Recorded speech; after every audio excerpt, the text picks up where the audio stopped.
sun.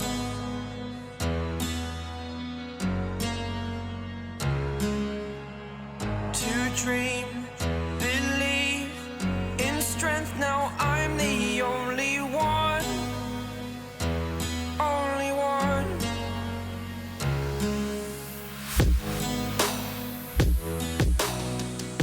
Well, perfect. Thank you so much for joining us. I'm super excited to have with me Carolyn Campbell, former president of the league, writer of the year. I think I saw former treasurer, chapter president. I think there's just a dozen more titles we could attach to Carolyn. But she's overall the most amazing person I love to talk with constantly. Thank you so much for joining me today. Oh, I'm honored to be here, Jared. Excellent. Well, as you know, this is our second interview, so I want to talk a little bit more in depth about some of the things we kind of touched on before, and one of which was to talk a little bit more about what it was like when you were chosen for Writer of the Year. Oh, that was such a special night in my life. I remember moments of it just as clearly as if it were yesterday. And one thing always comes to my mind, a funny thing. It was held in a hotel in Ogden. And my husband said, I ate there once before and their chicken was dry. So I don't think I'll come to the banquet then. And, I don't know why that comes to my mind, but it's so But I remember it was a beautiful conference, like so many of them are, with wonderful speakers and a great turnout and just a great feeling of camaraderie between all the writers and among all the writers. Just a wonderful thing. And at the end of the banquet, they started reading about the Writer of the Year. And each phrase that they read of the nomination, I would think, well, that could be me. Well, that could be me.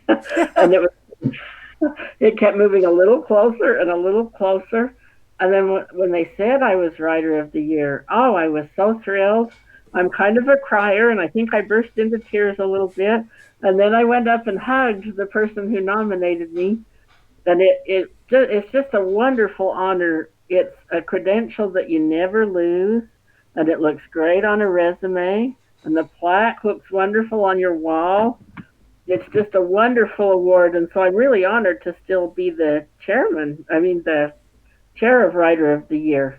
It's just a great, great thing. And in the beginning, it wasn't always given to league members. It was sometimes given to people in the community. There were well-known writers, but the last while, it's always been someone in the league. So I'm just honored to help with that. Oh, fantastic. That is so good to hear. And I love hearing that moment because I'm always curious. Like when I watch award shows and I hear people's names called. Now, I'm fortunate, right? Because for a while, I got to be on the other side where I knew who it was going to be. And so I would get to watch them to see their reaction when they're like, wait, what? Wait, it's me? Like, what? It's just really a fun part of the conference, I think. It's just a great, great thing. And so I'm just honored to participate with it. Oh, and we're so fortunate to have you. Now, I know that you've given out many Writers of the Year. How long have you been the chair for the Writer of the Year? I think about 8 years. 8 years. Oh, my goodness. That is fantastic. So you've seen so many phenomenal Writers of the Year over the years. Plus, you've gotten to read. You had the opportunity to read like their bios and see the looks on their faces when they won. It's just thrilling. And to read all their credentials. We have so many impressive writers in the League of Utah Writers. And just reading all their accomplishments and credentials and their willingness to share and teach. And it's just a wonderful thing. You get to see all of that, all the nominees, and then all the people that are gracious enough to nominate other writers. I really appreciate them, especially that they think of who might be a good Writer of the Year and to nominate them. And I'd like to say to all of them, if the person that you nominate didn't make it this year, please nominate them again. Because I've seen several times where someone maybe didn't win one year and then they won the next year. Oh, yeah. So it's great. You've seen that too, probably. Yes, I've actually seen that as well, which is really cool. It's neat to see that. and because they were deserving. And what I love is yeah, seeing all the peers funneling Oh, their suggestions, their nominations for Writer of the Year, to see so many people get nominated multiple times, which is really fun to see what an effect some of these individuals have in the community. And some of them don't realize what kind of effect they have on the writing community and what their accomplishments are until they are read. And then they're surprised with Writer of the Year. Then they're like, oh my goodness. oh, it's just thrilling, and then it's fun to see lots of people nominate the same person and maybe mention a few different credentials. And it's just I think it's just a wonderful tradition within the league that we have the Writer of the Year. Oh, yeah, absolutely. Well, so we talked a little bit last time about some of the conferences. Um, Specifically, we talked a little bit more last time about the conference that you had as president, which was really cool. Now, we're going to kind of get into some of the things next time about what it's like to be president, some of the challenges, some of the neat stuff you get to do that people don't know that we get to do as president. But let's talk a little bit more about the conferences. Do you have any other stories from some of the conferences over the past years? What I was thinking when I read the list of questions is that going to the conference, I think, is a way to touch your dream a little bit. I think probably almost all writers, tell me if you agree with me, dream of being a writer for a while before they actually become one. They have dreams of being a writer, and they maybe have dreams that they'd like to see come true in their writing career. And by going to the conference, a lot of times there are editors there and agents, and you can kind of touch your dream a little bit, I would think, by going to the conferences. And then all of the wonderful speakers that we have. I was thinking of how Judith Viorst came one year. I don't know if you're familiar with her. She wrote Alexander and the Terrible, Horrible, No Good, Very Bad Day. Yes. She came one time, and it was just a thrill to have her. And all of the keynote speakers, it's a way, because writing, I think, is quite solitary. It can be, or quite lonely, and a lot of times you don't see too many people in person. It's a chance for all of us to gather together in person. And then I've loved a lot of the one-on-ones where you can take a sample of your work and have an editor or an agent read it and then actually meet with that person. I think that's as great as going to New York. You can actually go and meet this person. So I think it's a way of touching our dreams and getting a little closer to them. But I had someone tell me once, I hadn't thought about this, that a highlight for her is that we get to get all dressed up together and go to a banquet. She thought that was really a great highlight, and it is. It is. It's just a wonderful thing. I'm trying to think. Every conference has had a great assortment of speakers and a great group of people who attend. And it's fun to see all the surprises, I think, that happen at the conference, to see who wins, to see what the person chooses to talk about, to see which of your friends are there and which one of them are in classes with you. It's a way to take your writing maybe out of your office or out of your home, wherever you write, and be in a group with other writers, which I think is just a rare opportunity, I think. And so I've just loved every single one of them. I've gone almost every year for the last 40 years, I think. Oh my goodness. That's an accomplishment. I think you deserve an award just for attending that many conferences for the league, especially. And they've all had a little different flavor. Maybe you felt that way too. I remember when Andy Anderson was the president, he had it in a big church that he knew about in Utah County. And I thought that was an interesting one. And then I remember the one we had at the homestead. Did you happen to go to that one by any chance? I didn't. That was a wonderful one. And then in the Hotel Utah, I went to some there when it was still called the Hotel Utah. Oh my goodness. I could imagine that would be absolutely fun. Absolutely fun. Absolutely fun. And so I think the people that plan the conference do a great job of planning the setting and then maybe planning a variety of speakers and then activities. And I remember the one year that we had an art contest. And I thought that was interesting when someone designed a T-shirt. Do you remember that one where we had an art contest? I remember hearing about that. I didn't see that one myself. Yes, yes. So it's fun to see people using their own creativity to come up with individual ideas for the conference and maybe venturing out a little bit from the beaten path and trying. And another time we had some writers do a dance together, I remember. And that's kind of a rare thing that you don't see every time. Another thing I love about it is a lot of times the editors and the agents and the well-known authors will come to the conference and sit at the tables with the writers from the league.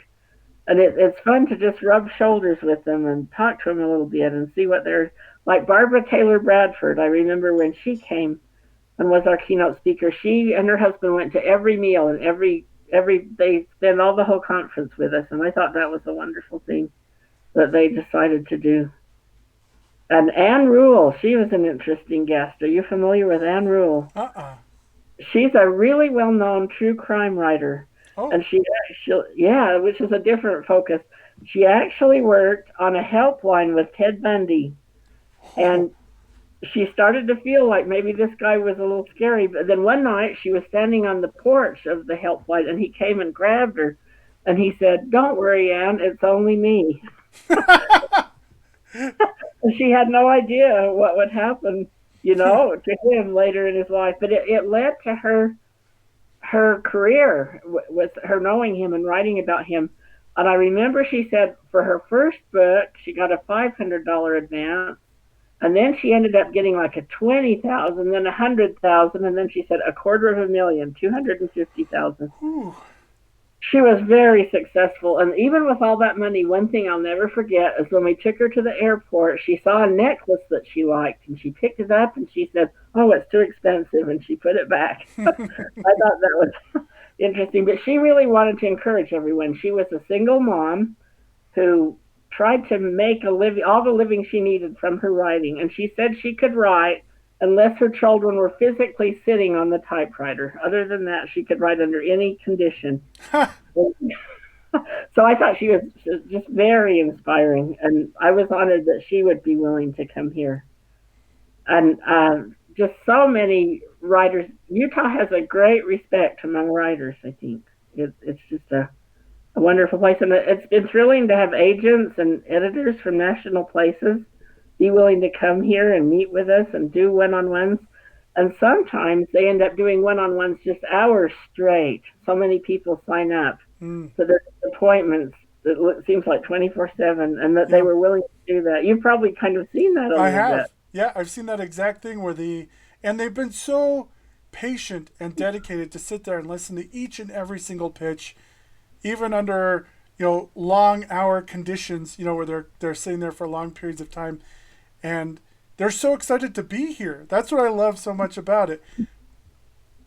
I love that too. Isn't that great how they're just so willing and to make each writer feel special? Mm. And in all my one-on-ones, I've never had them. They're always quite gracious, I think. Although they do make suggestions, I've never had them put me down or say, "Why don't you give up writing?" or anything like that. They Yeah. always are very encouraging, and I think that's an important part about the conference. Is it's a great fountain of encouragement, and Mm. then another great thing about it, I think, is you can explore other kinds of writing that maybe you haven't done before.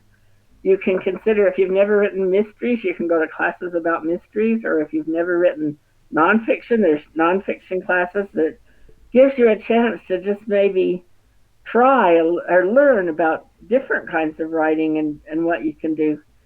And I think, too, it helps to see that writing is challenging for everybody.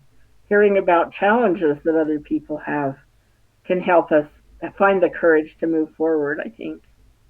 Absolutely. Absolutely. That's one of the neat things is seeing, first of all, that doesn't matter which the author, they're human. They're, Yeah. they're still one of us. And to get that opportunity to talk with them, you're absolutely right. Utah has actually gained quite the reputation around the whole world. As a matter of fact, many guests who now come and speak at the conference were looking for an excuse, or they taught once in Utah. They wanted to come back and teach in Utah if they hadn't before. They're like, hey, we've heard Utah produces like more writers than anywhere else in the United States. We just are so blessed with so many amazing, talented writers with such creative minds. It's really neat to see them. One of my favorite stories is there's a young author that I know who, when she attended her first conference, she had only written some fan fiction, never thought she was going to be published, and then 3 conferences later, she's not only published, but she's award-winning and almost a best-selling author. Like, right there, just attending these things and making those connections makes such a huge difference to a writer. Oh, I think so too. A lot of times people come to the conference and maybe that's their first exposure to writing, and they're encouraged to keep going. And I was thinking it is exciting to watch writers grow. Do you think that maybe this is their first exposure and then they end up selling lots of things and keep going? It's a wonderful thing. I just so glad we can keep doing this. Yes, absolutely. Well, now I want to shift gears really quick. That was amazing, by the way. I can probably sit and talk all night about conferences and great speakers and classes. I've seen so many of them. I love just hearing about them and people's experiences. Now we're going to shift a little bit. Let's talk a little bit about you as chapter president. And first of all, how many times have you been chapter president? This is my 4th time, I think. At least 4. At least 4. I love the league so dearly. I really like to keep my chapter going. And so I've loved being the chapter president. And I would like to say, although it is work, and it's not as hard maybe as some people think it might be, I think. There are a lot of great facets to it.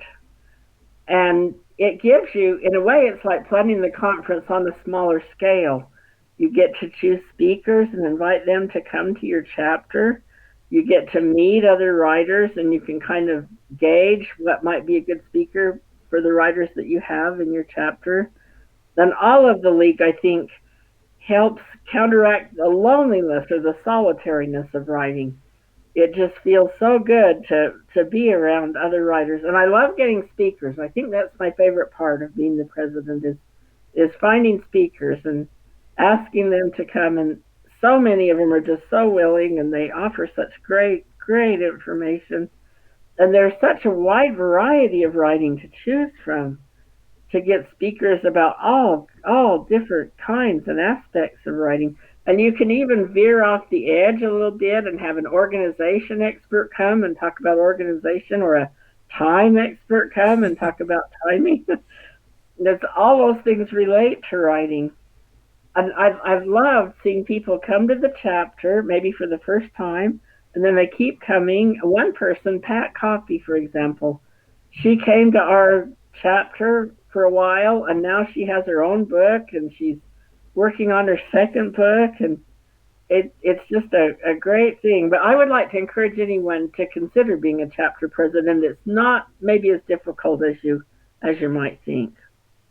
Yeah, absolutely. And you might not know this. When I first joined the league, it was after a Comic-Con. Johnny had mentioned the league to me, so I joined the league.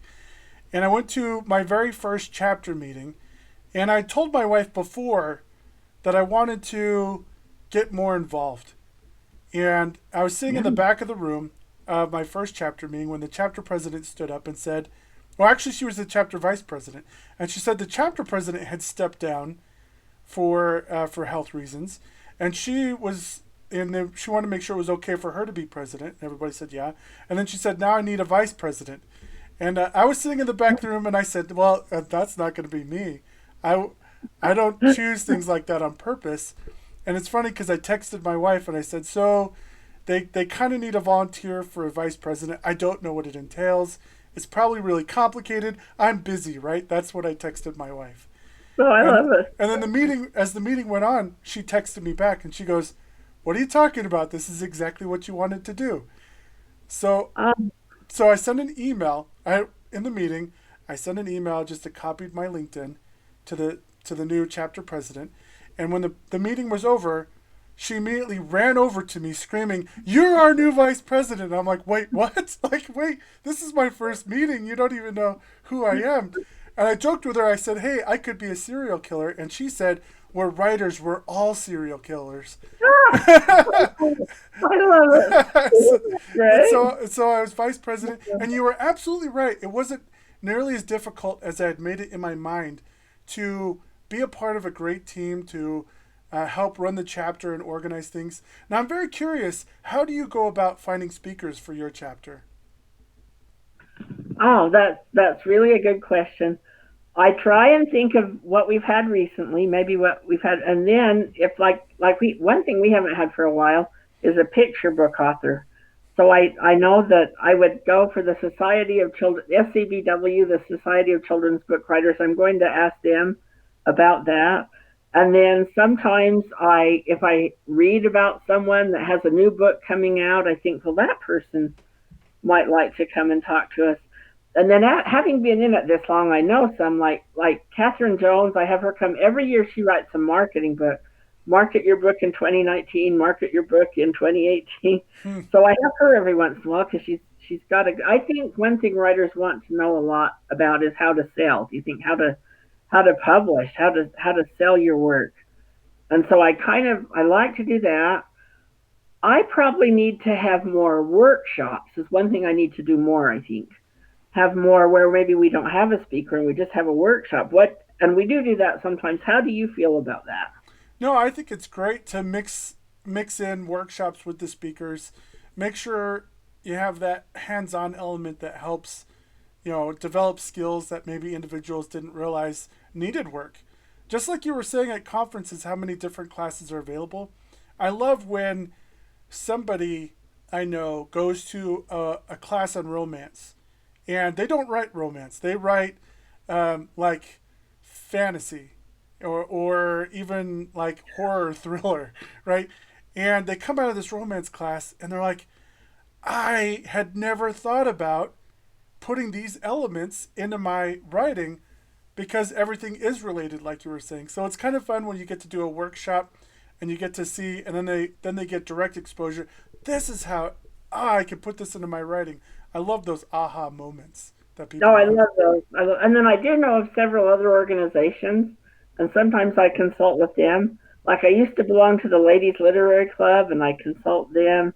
And then my friend does Oquirrh classes at the U, and they have speakers, so I might talk to her. And then I think of people I've crossed paths with in my own writing. Like I've written for City Weekly for a lot of years, and sometimes I have what I call a meet the editors night, and I have several editors come. And then I have done that before, where they all speak a little bit, and then people can go up and meet them individually and run projects past them. And I love to do that. I just love to offer opportunities for writers to see of places to send their writing and places to publish. That's probably my favorite. Oh yeah, Yeah. absolutely. Now, I know it's not as difficult as people think for being chapter president. Are there any challenges to being a chapter president? I think a challenge now that I really noticed that I ran across myself last year is finding the right place to meet, finding the right room to meet in. And I felt really lucky. The place where we were meeting, they said that they sort of thought Dungeons and Dragons was more important than we were. So we weren't Hmm. going to have a room anymore. This happened last year.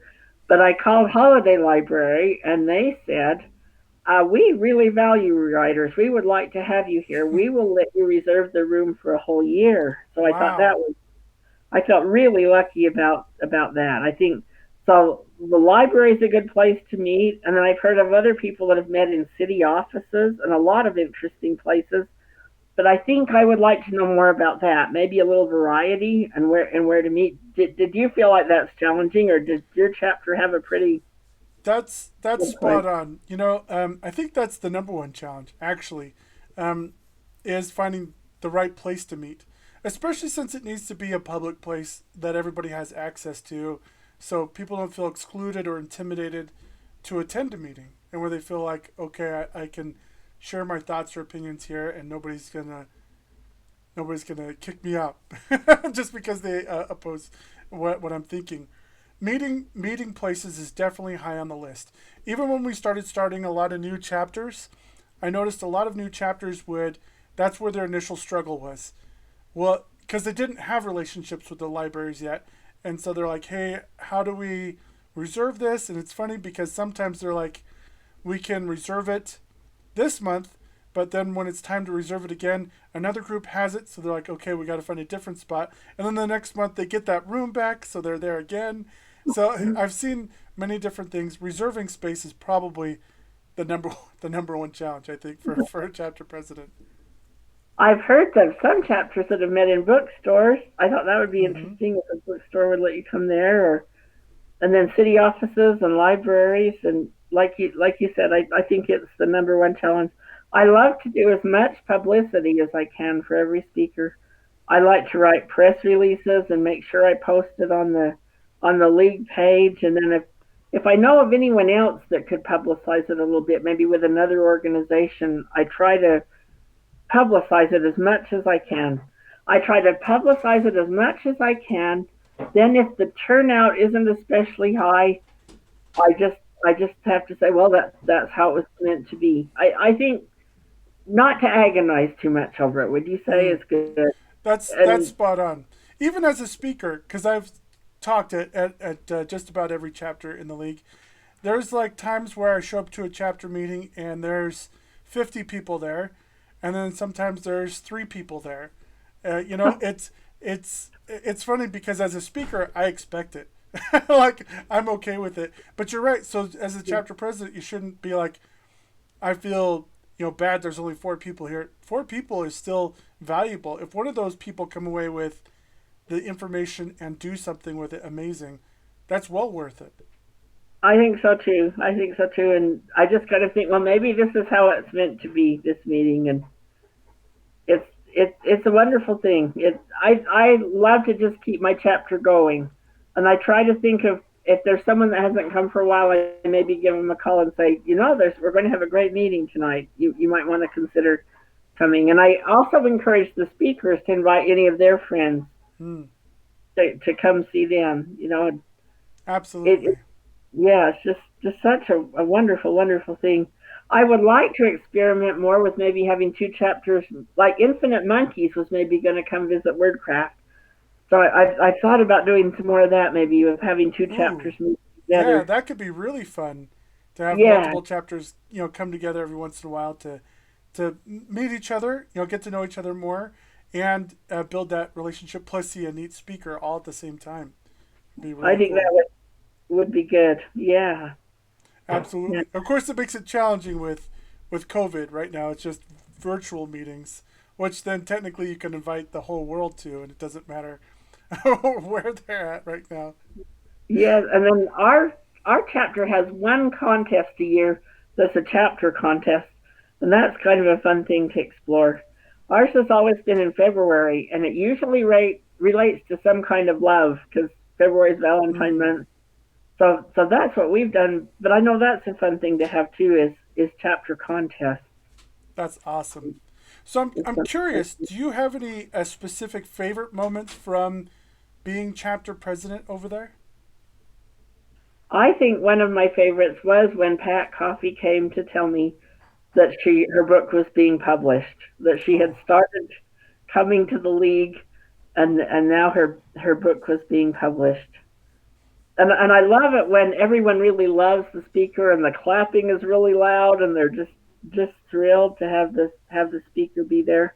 And then too, I love the times when we maybe have a workshop and we all share and we realize that we're all maybe struggling with the same struggles as a writer. That mm, we're all those are great chapter moments. And that's then really too, cool. wonderful to see some of the great speakers that are willing to come to a small meeting, a smaller chapter meeting, rather than a big conference.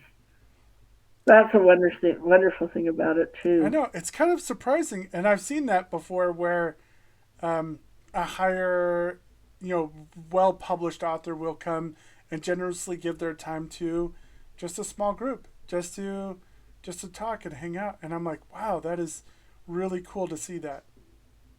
No, I think so too.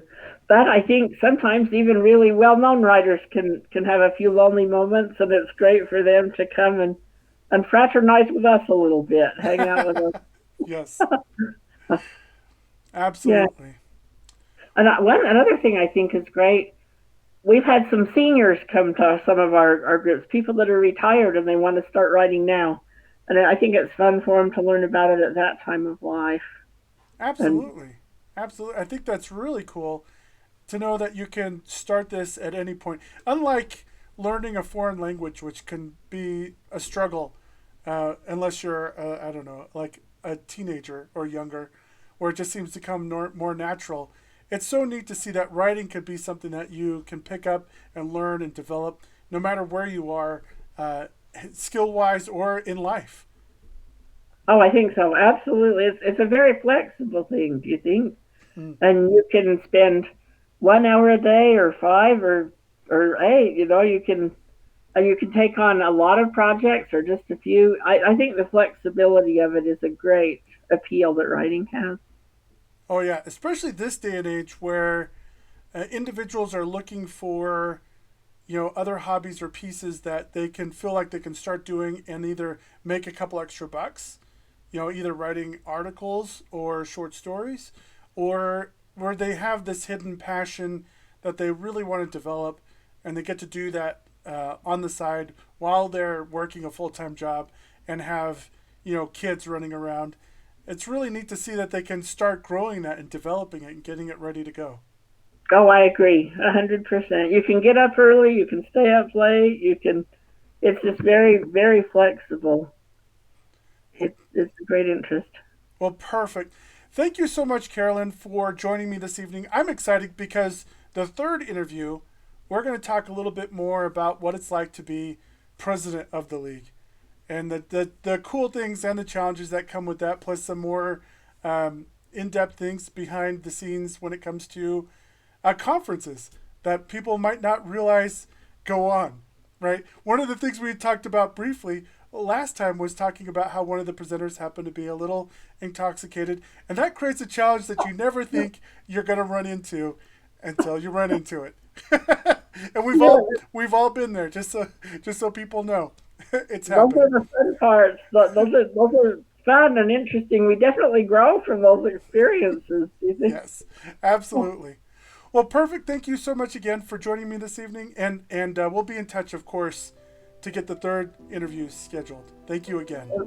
Well, thank you, Jared. I enjoyed it very much. Thank you for thinking of me.